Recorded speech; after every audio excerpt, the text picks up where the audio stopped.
Sally's Canadian family holiday plans are derailed by a long-forgotten apartheid-era arrest record. Instead, she decides to set out solo for Greece, backing her mum's 1978 travel diary. As Sally travels to the landmarks her mother once visited and discovers many more, she immerses us in Greece's awe-inspiring landscapes and fascinating heritage sites. She delights in absorbing the country's rich history and connecting the dots between legend, location, and contemporary literature. Insightful, intelligent, and with an infectious sense of wonder, Sally embraces a gently approach to travel, facing her fears, abandoning old anxieties, and finding joy in the simple pleasures of her own Greek odyssey. Welcome, Sally Jane Smith. How are you? Thank you, Roulakk. I'm very excited to be here. It was a bit of a trying to connect today, but we've done it. And I'm guessing you probably had similar issues when you were putting this book together. Is that right? Oh yeah, look, it's been a long journey. I started writing this book back in 2016. So when I say this book, it's actually a series of 2 books. The first one was Unpacking for Greece, which I'll pop over here. It's a bit of a battered copy because it's the one I take out. That's my mum and my gran on the cover. You can't see them too well from here. That's priceless. And there's a whole story about this cover. And the second one is Repacking for Greece.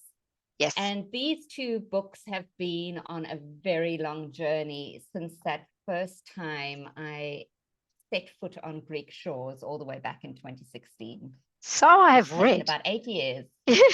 Now, you've lived on 5 continents. You've visited 33 countries. However, you give credit to Greece for turning you into the writer. The story of your great-great-grandmother's extraordinary life appears in the anthology Itchy Feet. Tales of Travel and Adventure and her exploration of travel and grief was included in the Newcastle Short Story Award anthology in 22. And Unpacking for Greece was released in 23, September. Is that right? That's correct. Well, June 2023, the Unpacking for Greece came out. And Repacking has just come out a couple of weeks ago in April. Tell me about why Greece turned you into a writer. Well, you know, I've been very lucky in my life. I've had a lot of opportunities open up for me. I've worked all over the world. You know, I've worked on 5 continents and I've traveled in those regions when I've been there. And all my life, people have said to me, you should write the story down. You should write about your travels. But I never really felt I had a story that was worth the pages, you know? Yeah. It wasn't until I went to Greece that I had this truly transformative travel experience. And coupled with that, I had you talk about mishaps in the journey of this book. I was supposed to go to a yoga retreat in Greece, but I had a complete fail in my Google search, and I ended up at a writing retreat instead. And I was the only non-writer at this writing retreat, but they welcomed me anyway. It was on the Peloponnese Peninsula in a place called Methana, or very close to Methana.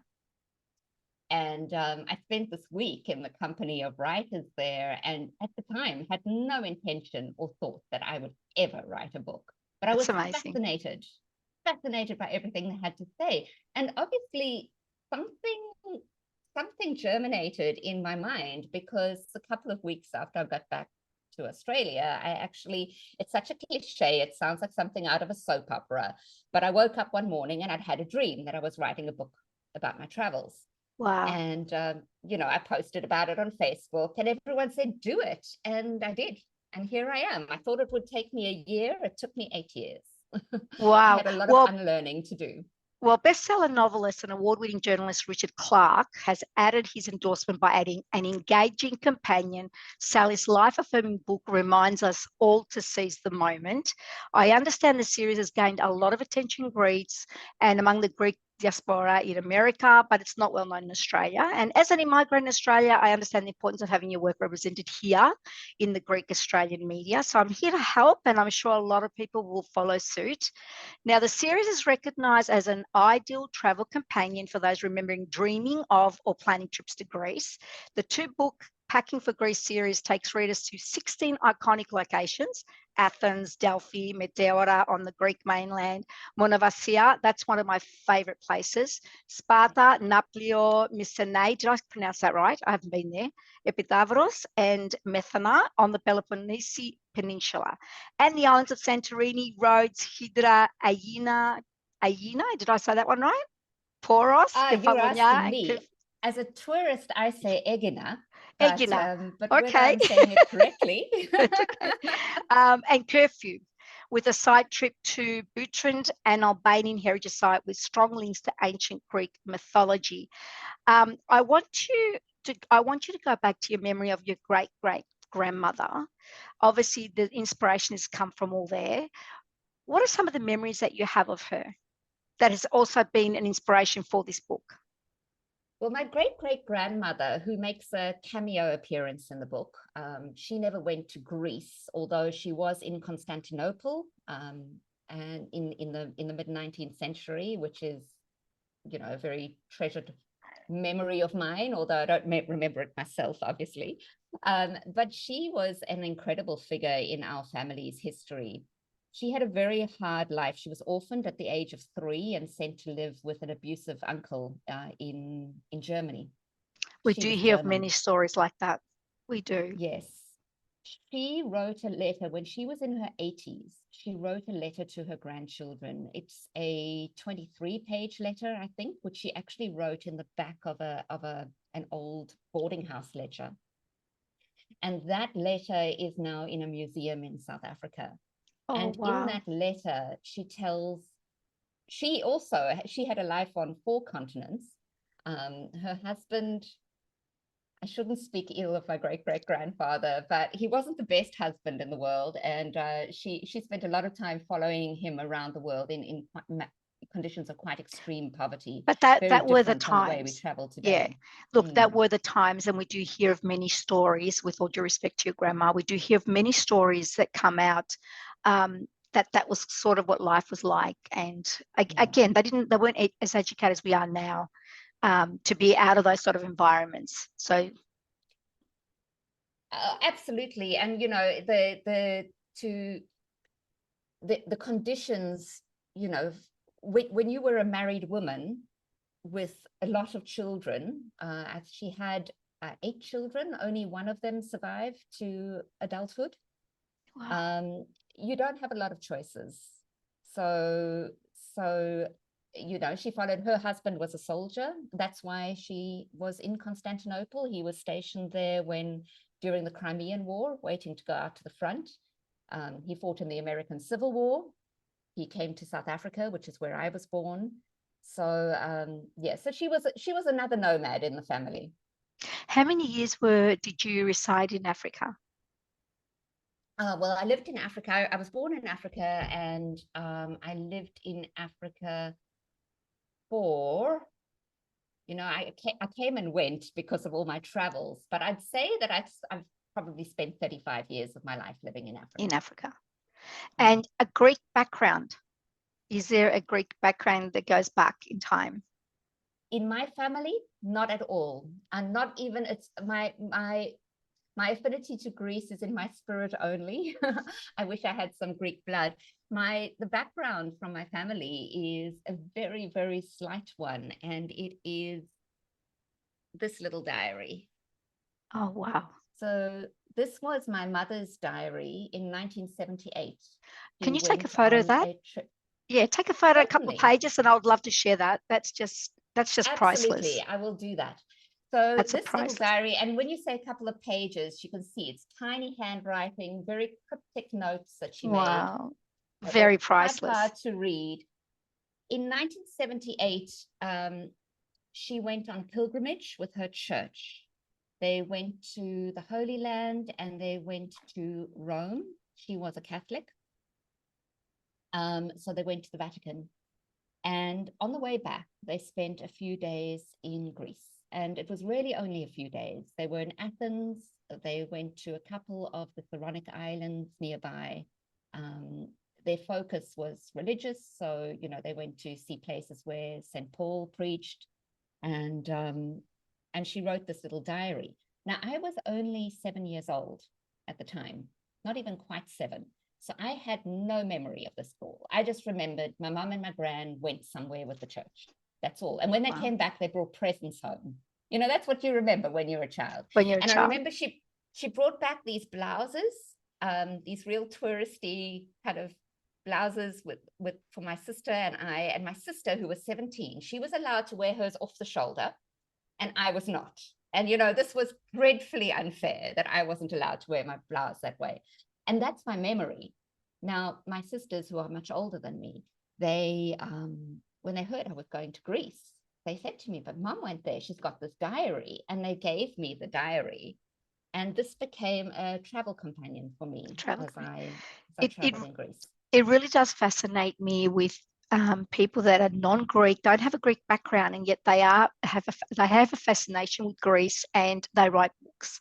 And I have a lot of respect for Jim Cleven. He's a historian. He wrote Gallipoli with Lesbos, the book, and you know, he hasn't got a Greek background, and yet his passion took him there, and then he's come out with the book. And the same with you. And it's really lovely to read these books from people that are non-Greek.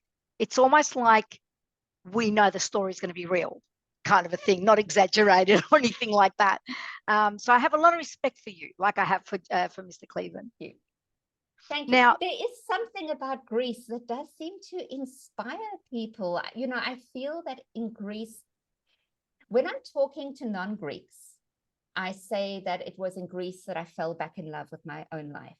And when I'm talking to Greeks, I say it was Greece that gave me my kefi back.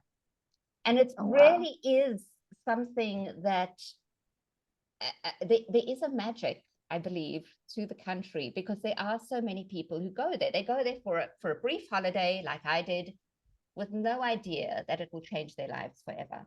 That's so true. Well, it's got the most islands, and it's the sunniest. It's got the most sunniest of days around the world, so it's been known.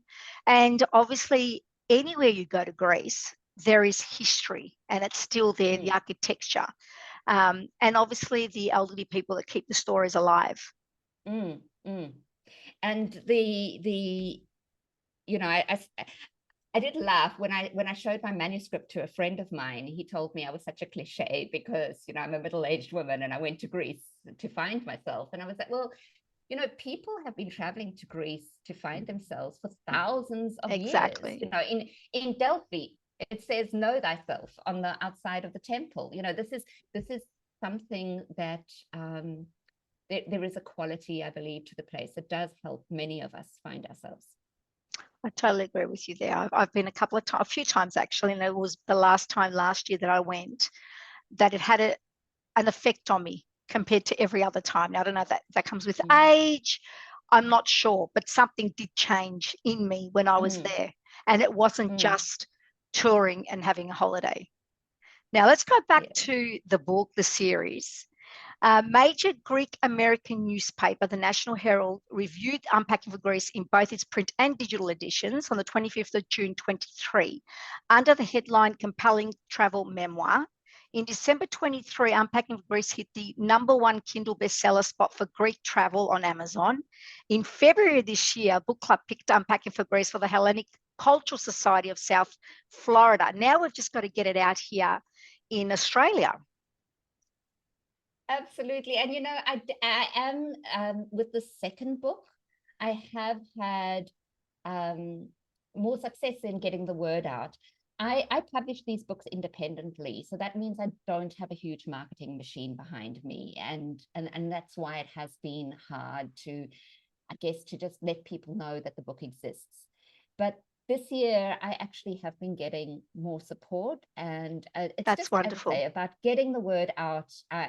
The culture, and I'm going to apologize now for my pronunciation. This is a word that I always practice before interviews, and I always get it wrong. Oh, I have words like that too, don't worry.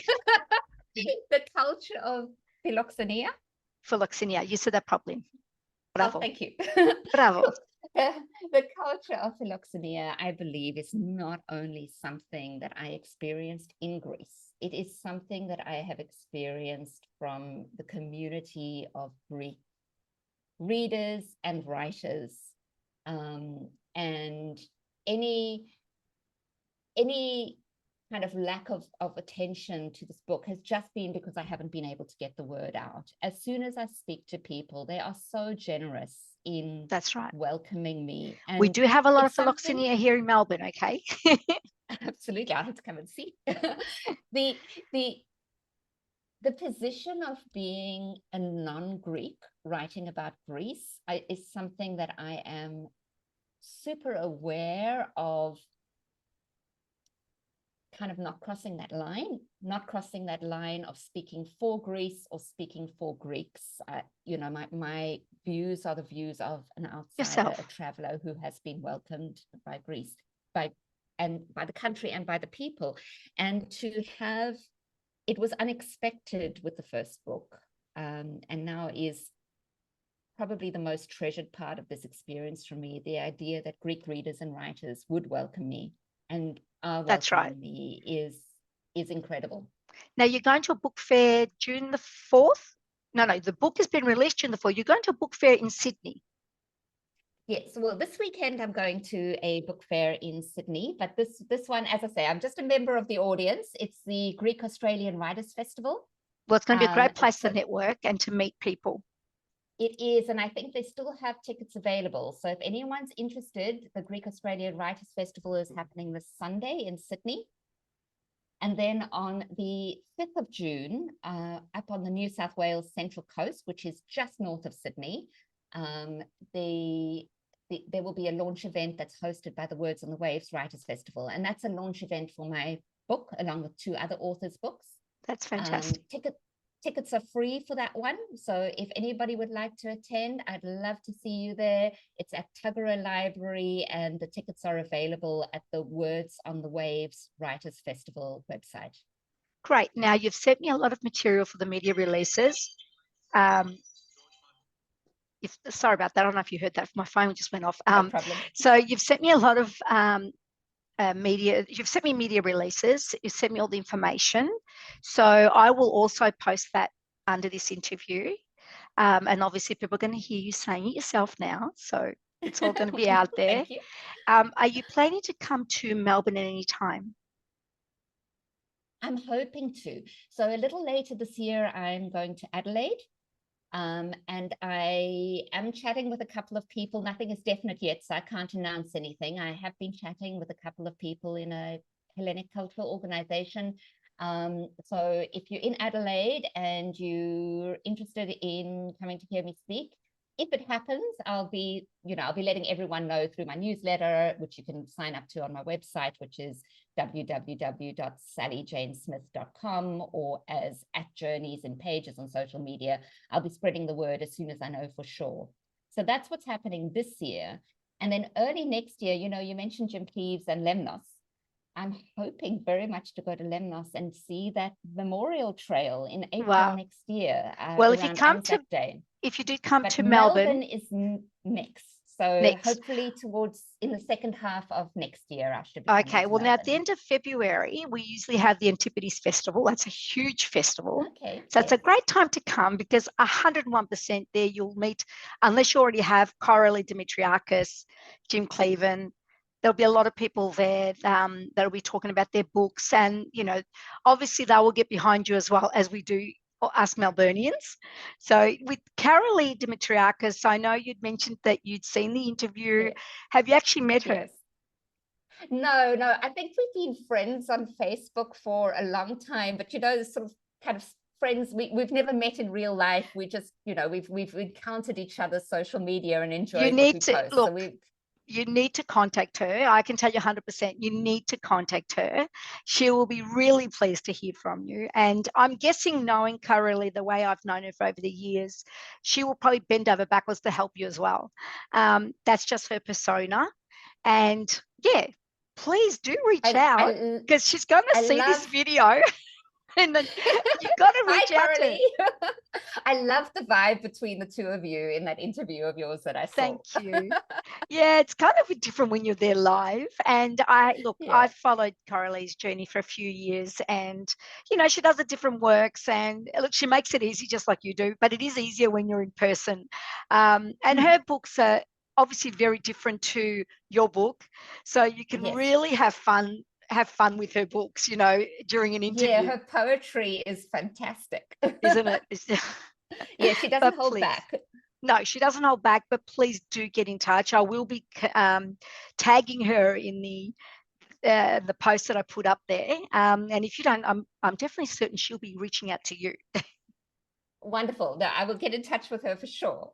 Great, because she's been on tour as well of late. So again, she'll be able to give you some pointers, and who knows, you guys might just collaborate and be on tour together. Who knows? Anything's Wouldn't that possible. be fabulous? It would be. Sally, thank you so, so much. I'm sorry it took us a while to get this interview happening. It is what it is. It's been That's my okay. pleasure. They say you need a bad dress rehearsal for a good performance. So That's it. hopefully the technological issues were not wasted. Definitely not 100%.